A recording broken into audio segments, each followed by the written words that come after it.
Are we still making decisions without thinking things through? Are we still making knee-jerk decisions? Well, this appears to be the case. And there's very glaring evidence from the chaos in Nairobi on Monday, 3rd December 2018. Now, this is extremely sad because one of the qualifications of a person maturing from being a child to a grown-up is the fact that they think through their decisions. Let me give you a quick example.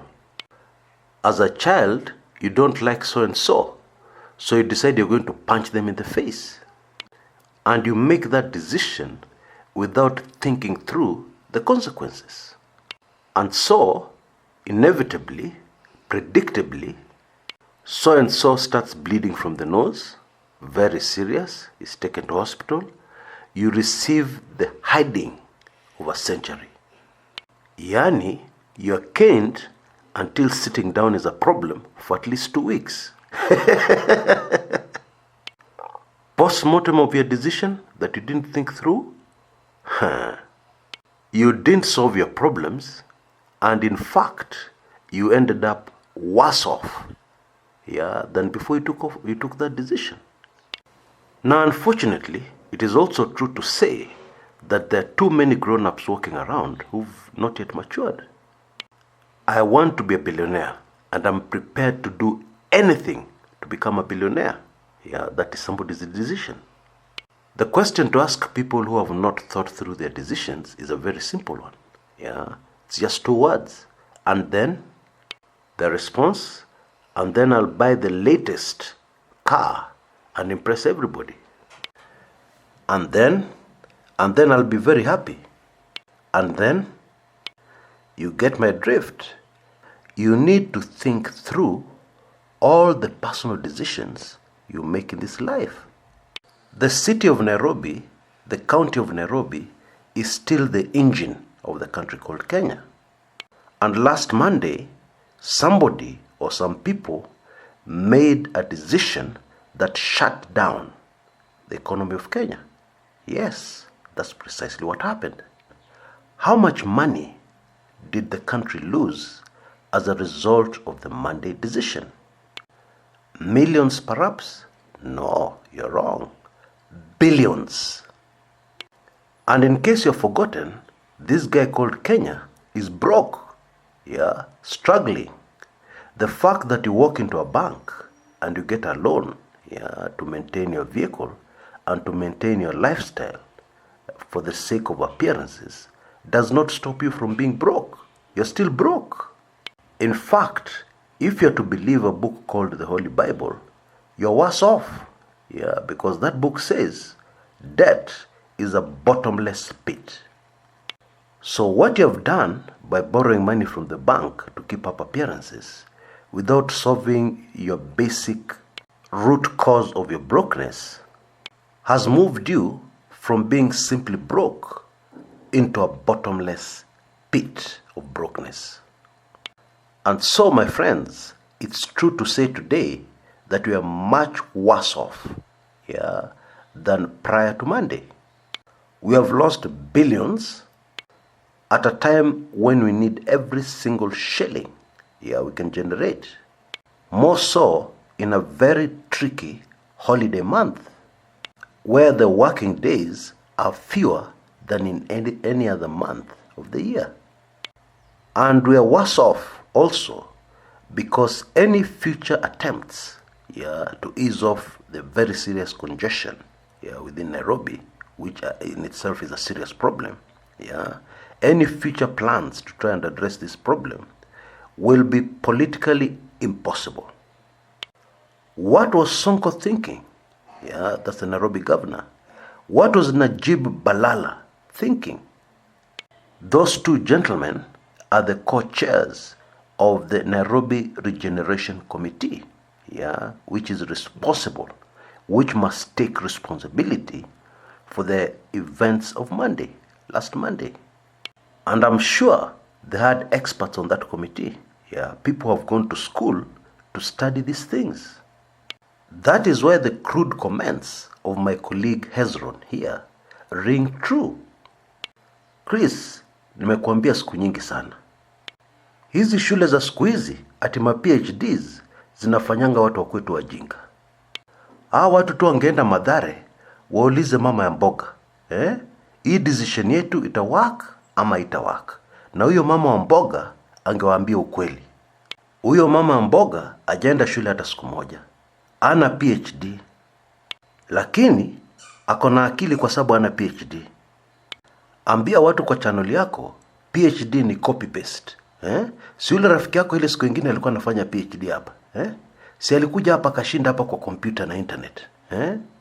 Akitafuta tu website ana copy paste. Si alipata PhD yake.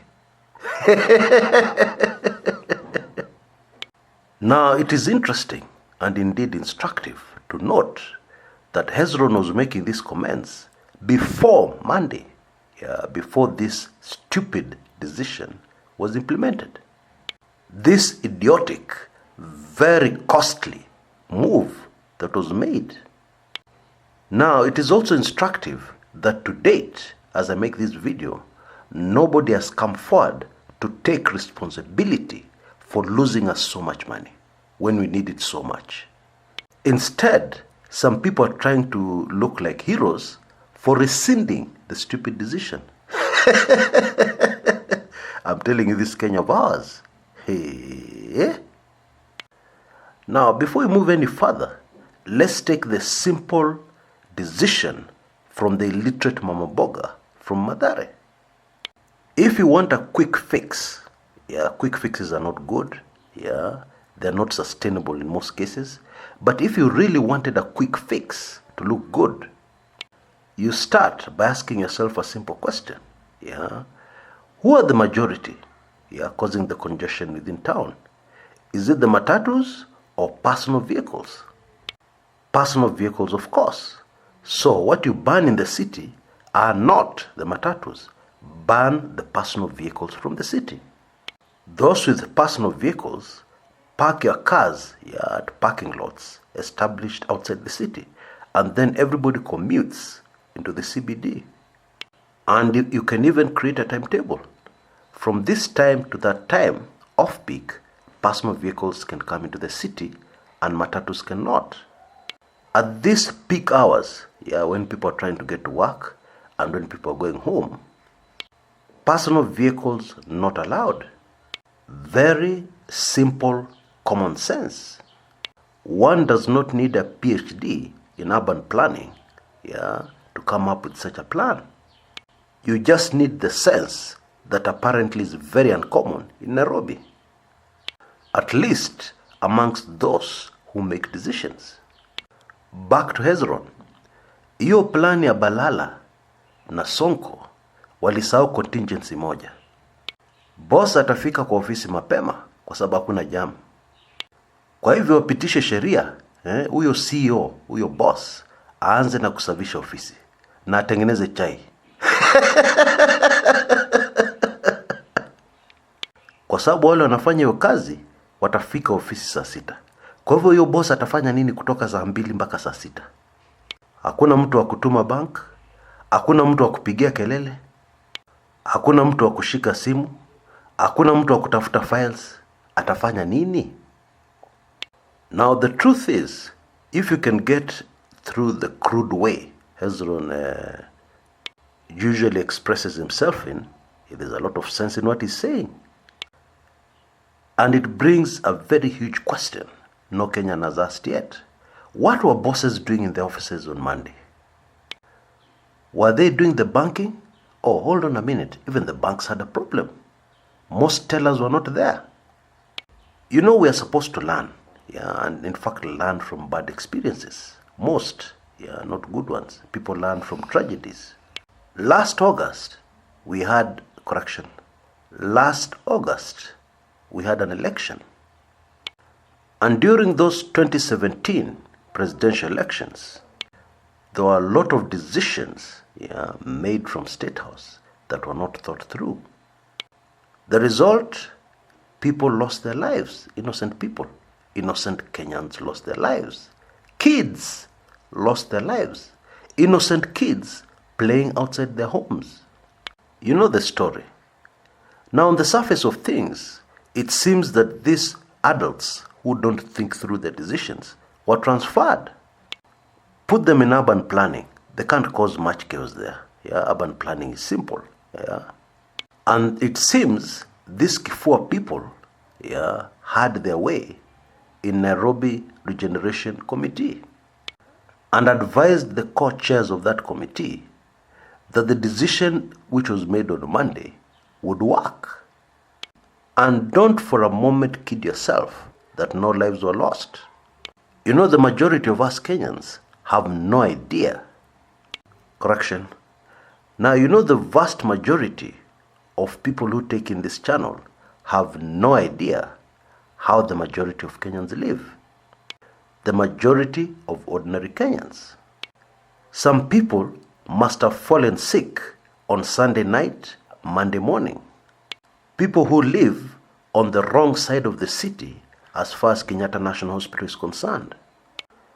So you have a critically sick patient, you're dropped off at Ngara, there are no motorbikes allowed in the CBD, so how do you get them across town to the stage that will take them to Kenyatta National Hospital? A taxi or Uber, yeah, which is supposed to be cheaper, is out of question. For the same reason, you're taking this critically ill person to Kenyatta National Hospital. So in the chaos, they develop complications. Their situation gets worse. And suddenly, you find you have another problem. How to transfer their remains to the city mortuary. Now, bodies are never transferred on matatus. Yeah, they never go on public transport. And so sadly, yeah, I have to say that this ends up being an easier problem for you. Folks, somebody must take responsibility for the chaos of Monday. And they have to start by giving us their thought process. What were they thinking? And they'll have to be very convincing, because I'm very serious. This should be a case for the Director of Public Prosecution. Because sabotage is criminal, and sabotaging a nation is even more criminal. Until next time, this is Kshs, Kumekucha.